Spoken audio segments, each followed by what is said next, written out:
Wow.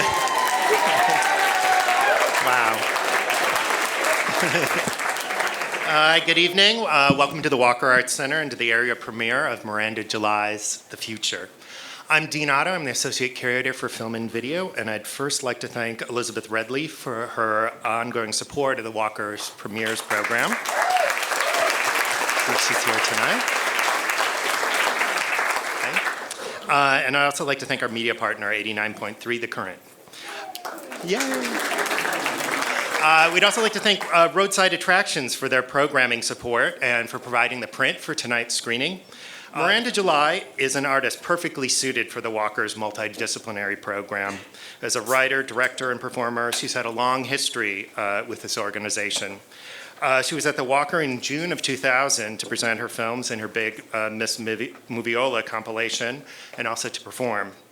And in 2005, we hosted the area premiere of her first feature film, Me and You and Everyone We Know, which was shown as part of the Women with Vision series. And so tonight, it's a real pleasure to welcome her back to the Walker. So please join me in welcoming Miranda July.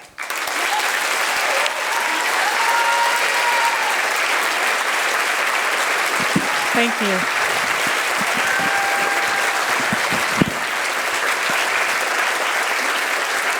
Thank you. Wow. This is so nice. I'm going to squirrel away all that enthusiasm like a nut, like for the winter, for a cold day. It is so wonderful to be here. I love the Walker. I got to look at the, what's it called? Midnight Party. Have you seen that exhibit here? I really enjoyed that. I was so tired, and yet, despite myself, I kept writing ideas down. I was like, "Whoa, just take a break, It's just enjoy the art." But it is really inspiring. A good show, and I know that John Waters' one looks amazing. So thank you. I don't like to do a very long intro because I don't want to confuse you when you see me up there. You should, I think that always must be weird. But I look forward to talking with you after the screening and enjoy the show. So you've been on the road for quite some time since the film premiered at Sundance and played in competition in Berlin too, and just got back from Paris too. Right. So, and I think it's been really interesting that while you've been on the road, you've been shooting these videos for the website too. Can you tell a little bit more about that? Well, yes, it's an important time to say hello to the people who might be interested in seeing this movie. It always feels so awkward to me, though, to just sort of keep referencing the movie and how great it might be, or and plus, frankly, you move on. Each day is a new day, and so yeah, there's no set thing. I just twice a week, I'm supposed to put new content up, and it's actually sort of a good thing to do while I'm on these tours because I have no brain for much more. So I'm kind of casting about my hotel room, what could I make with these limited resources? I don't know, maybe, at least it sort of keeps the thread until the movie comes out, and hopefully is interesting and not just an ad. Yeah. Mm-hmm.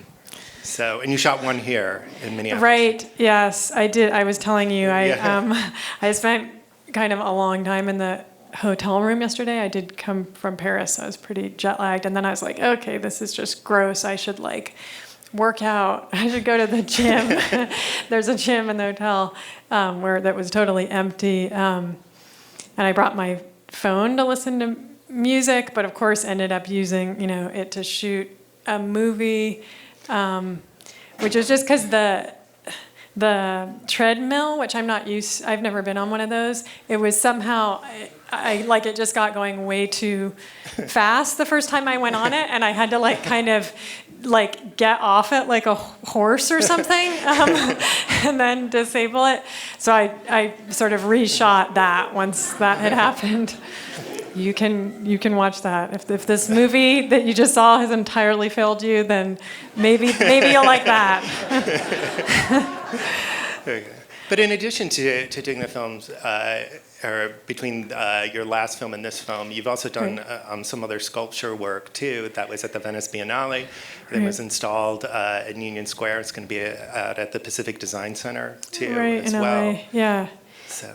Yeah, I do. I mean, I've always done a few different things as well as make movies. And so after the first movie came out, I wanted to finish a book of short stories, and I was interested in doing a performance, which ultimately led to this movie. It kind of evolved out of that, and I did make these sculptures, which I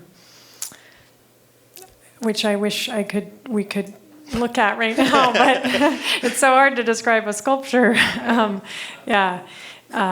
So yeah, I mean, that's sort of my world. I don't, I just finished a movie, so the last thing I really want to do is make another movie right now, but I feel like I've been playing hooky in terms of writing and doing the other things that I do. So it's not like a shrewd career move. I don't recommend it for no one understands that path. It just seems like you're really slow in each individual medium. But it's a good life. Yeah. Are you interested in doing live performance again? Yeah. It seems to be really appealing to me right after making a movie, maybe because I'm so aware of how, you labor and labor to create this object, but in truth, the kind of spirit of it happens in a moment. I mean, it's like this right here, what we have now, like we could do anything right now, only tonight in this present moment, and that feels so, it almost makes movies feel pointless, when you're doing performance, except, they have this power and can reach so many more people. And so yeah, I think partly it's doing Q&As that kind of makes me think like, well, this could almost be so interesting, I mean, no offense. I think we're going to take it to the next level tonight. Well, speaking of keeping it interesting, I know that we've got a lot of people out here who are really interested in asking questions, too. We have two ushers here who have mics, and we're recording the Q&A tonight. No pressure, though. So pressure's on, Yeah. too. We have a first question up here. I'm lazy, I'm not standing up, but that doesn't mean, it's because of your movie kind of knocked the wind out of me, so that's a compliment. All right. And you said movies can be so powerful, and yours was, and I just wanted to know how you came at it. Why were you compelled to tell this story? And even if the reasons or the story evolved in the process, I'd love to hear about any of it. Right. Yeah. Well, thank you. And you're exactly right. I mean, it's like you have an idea, but then you go on living for like the years that it takes to make the movie. So, I mean, I first thought of this when I was editing my first movie, Me and You and Everyone We Know, and that was a relatively hopeful movie. But I was actually, when I was editing it, going through like a really rough time and like a breakup, and I was in a pretty dark place. And I remember thinking like, this feeling could be in a movie. Like you can, that would be amazing if I could capture this. And I remember having the idea of stopping time then, although I pictured it as me doing it. And then of course that moment passed, and a lot of other things happened. I mean, one thing was that I just got older.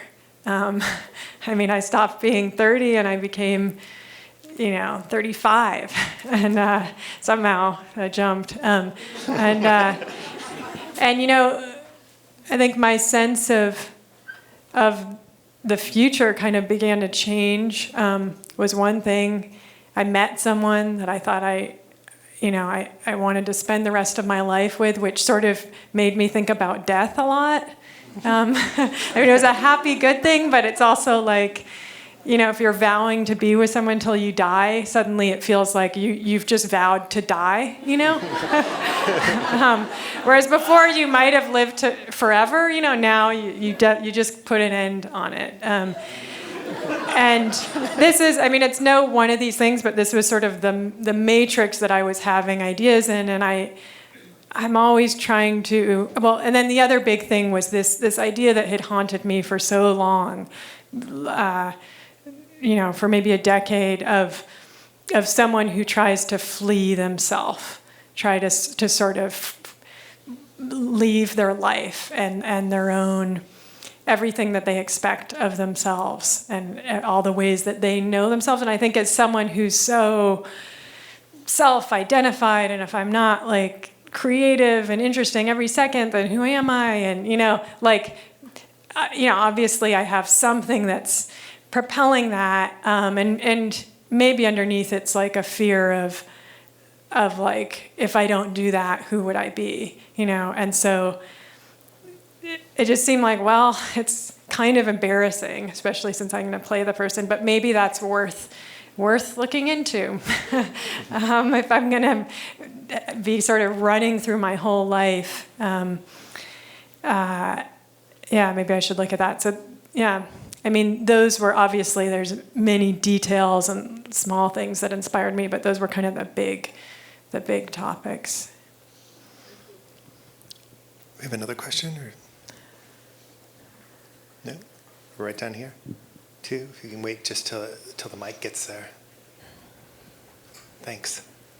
Thank you. I just wanted to thank you for being so vulnerable and creative in your work. It feels very nice. And so if you don't mind my asking, what scares you as an artist? What fears do you have? Right. Yeah. Well, this scared me. Making this movie, just like, I don't know why, it doesn't seem like that big a deal now, but it just scared the hell out of me. Like I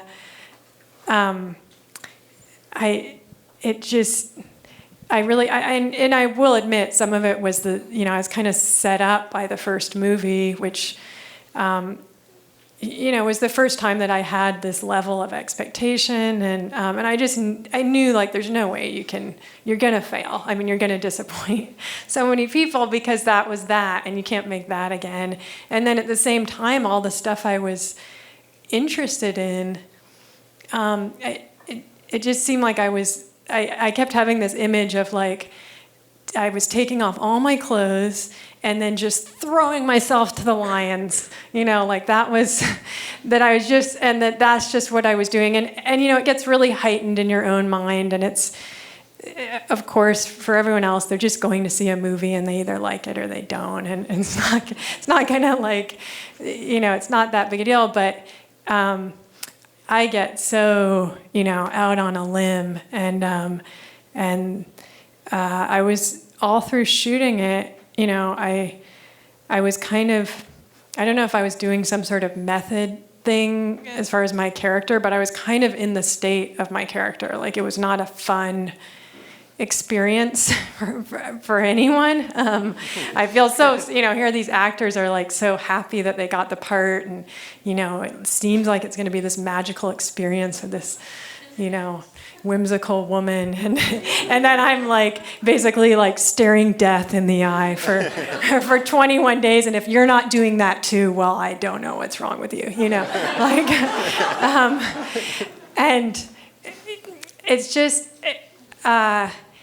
sometimes you're kind of just haunted, and it doesn't mean it's not good or bad. It doesn't mean like you're headed for trouble, but you just kind of have to go through it. And this movie for me was that. It was like I was kind of just, there was no way around it. I just had to make the movie. It was scary.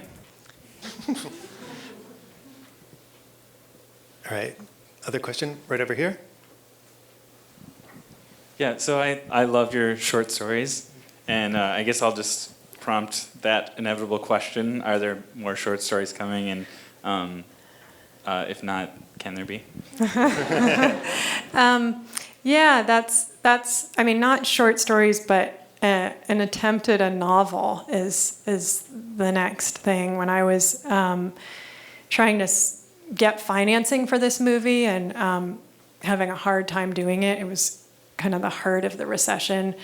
I realized, wow, you know, with this movie, I definitely didn't like strike while the iron was hot. As far as like, you know, I took my time, and that I was kind of about to do that same thing book-wise, and so I started writing a novel, and you know, sold it. That sounds so crass, but I have to live off something, and it's, you know, a massive challenge for me, and how I make my living. You know, it's worth noting that, you know, these movies don't thus far make any money for me. So it's been kind of a nice surprise that those short stories have found an audience, and I just finished another book that's a nonfiction book that kind of relates to the movie. Okay, I'm gonna pretend this is like an answer to a new question, because otherwise it's really long. Very good. Okay. Well, to answer your question, so the old, but this connects back. Okay. So the old man in the movie, Joe, I met him the same way that Jason meets him, which is through the Penny Saver Classifieds, which is like the little booklet that comes in your mail in LA. And I was sort of taking a break from the script when I was writing it, and I thought I would just call a whole bunch of people who were selling things through the classifieds and ask them if I could interview them and take their picture. And I did that, and Joe was one of those people, and he just had this sort of uncanny resonance to me, and I wrote him into the movie, and he's playing himself, and that's his house, and those are his clothes, and he's improvising, and that's his cards that he made for his wife. I mean, I didn't make those, and in fact, they're much dirtier even. Like he kind of self-censored, like he just took one off the shelf, and it wasn't, you know, like there's ones that have like dripping twats and like things. Really, you know, he's 82 years old, so it really it changed my conception of time, and of what it and of what it meant to be old and an old married couple, and so yeah, I asked him if he would be in the movie, and he was. And this book that I just finished, which is called It Chooses You, is about, it has all those interviews and pictures with all the different people, including him, and it's kind of about that process. It's like the sort of vaguely like Vision Quest, like going out and not knowing why and letting it choose you. So I've been doing a bunch of writing like the last 6 months, in between Q&As, and now I'm going to work on a novel. Yeah. We haven't heard anything from over on this side. Any questions over here? Oh, I see a hand over there. Okay. Right? Go ahead. Would you be comfortable dancing for us? No. Just for like 30 seconds. Yeah. Sorry, I love to dance, but not professionally. Okay. I know there's one way up there too, who's had their hand up for some time. Okay, go ahead. I'll give the mic to you. Right. We'll get to you. Even though the movie came from a really specific place, do you feel now when you watch it, do you feel like the ending might be different? Not that the movie ending should be different, but like hearing your personal experience, it seems as if it's a definite breakup. But when I watched the movie, I turned to my husband and I said, I think they stay together. Right. No, I thought that too. I know. I hear what you're saying. I'll tell you what happened was after that breakup, which was a definite breakup, I met my husband. So I became a lot more hopeful, and every time it seemed like that ending felt one way or the other, I was like, no, it has to stay open, because I do believe that sometimes at the beginning of a relationship, a long relationship, often there's this kind of like end of the beginning that's a little rough before it, you really commit. And so that's what I was open to. But I also had my old self too, that was like the origin of it. So I tried to walk that line very much. Okay. Yeah. It was amazing how like when we were editing it, like one little smile, and it was like a Hollywood ending. It was like you really, it's so delicate. Yeah. Okay, who the other question right up here? As someone who does a lot of different creative things, has there ever been, you were talking about how the perception from others is that you just do everything very slowly since you're not focusing on films or writing or whatever. So while you're juggling all these things, does doubt ever creep in? Are you ever like, why am I doing this one when I really should just be a filmmaker or a writer or whatever makes money or makes people like me more or whatever, whatever your reasons are? Well, I mean, doubt is kind of my main thing. Me and doubt are like, we go so far back that that it's now really sort of meaningful. Like I know these fears, but they're actually not those fears. I don't know why, but I've never, I just don't go there. I started really young, like before you really need to decide what you're going to do. I was like pretty committed as a teenager and saw college as like very kind of embarrassing, very sort of non-professional, and like dropped out immediately. And that, so I don't have doubts in that area, but I doubt pretty much everything else. Like, I mean, I was trying to explain this to my friend last night. We were trying to like describe to each other how we think. This is a very old friend. And I was trying to explain how like every decision there's like the good thing to do and the bad thing to do. And it's like, which magazine are you going to buy? There's like the good person magazine to buy and the bad person. And then like the order that you read the articles in, like, are you going to be a good person or a bad person? It's just like never ending. So, so it's actually great that there is this area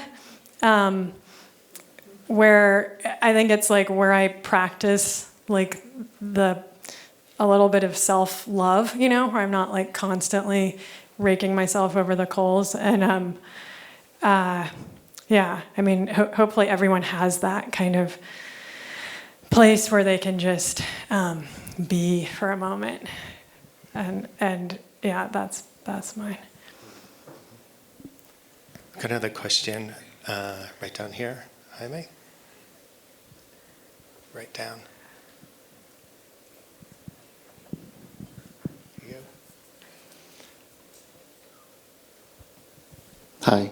I'm probably going to reveal too much about myself by asking this, but why did you make the cat narration part so incredibly tragic?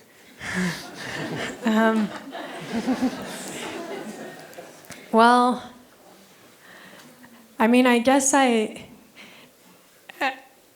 felt, here I had these human characters that are kind of sort of unreliable in every which way and not knowing or saying exactly what they feel. But, and I feel that way, I'm that way a lot of the time, but there's also another part of me that doesn't really work in the human characters, and I think it is like overwhelmingly sad, and it's hard to know where to put that. It's kind of a little too much for like for a human, It's like too dramatic, And I know that the cat is like, it's a talking cat, so it's sort of inherently kind of ridiculous or something, which seemed good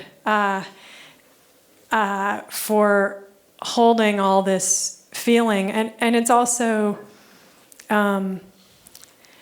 it's a movie somewhat about death. I mean, there is death in it, and I didn't want to pull my punches on that.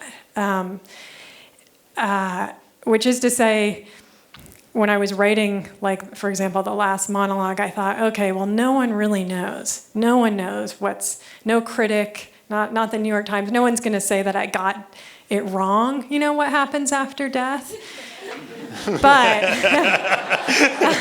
on another level, everyone's going to know if it's not true. Like, somehow, if I don't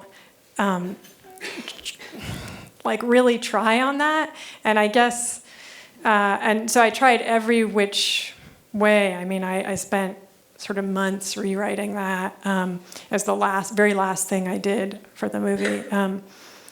And you have to also remember the whole time I had like producers and people saying like, the movie's great, you just should cut out the cat. So maybe that's the other answer to the question, is like the punk in me is kind of like, no, and it's going to be devastating.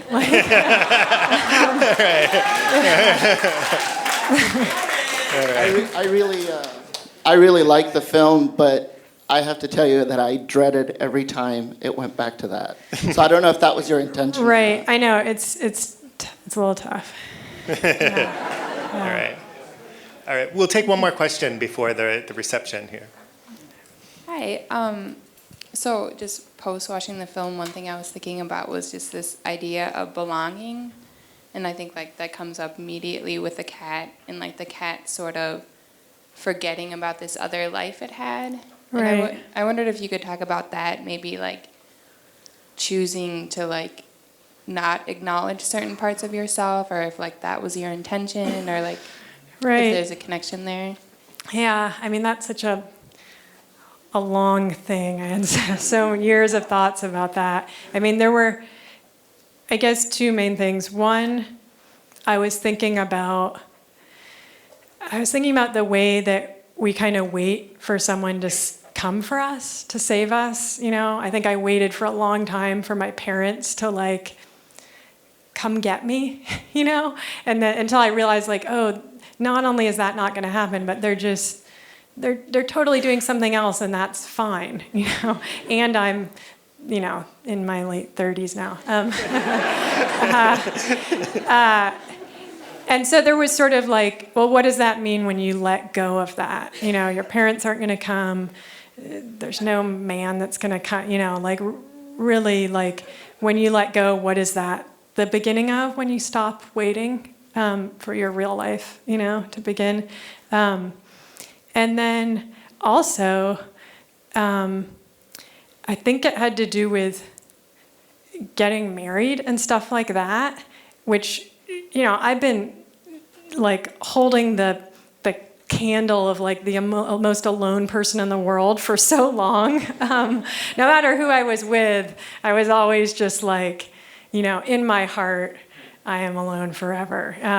And so there was something that almost felt like a betrayal, like I was becoming domesticated, or in order to become domesticated, I had to like lay down that story and actually believe in the story of like that you could be loved and that this was okay. And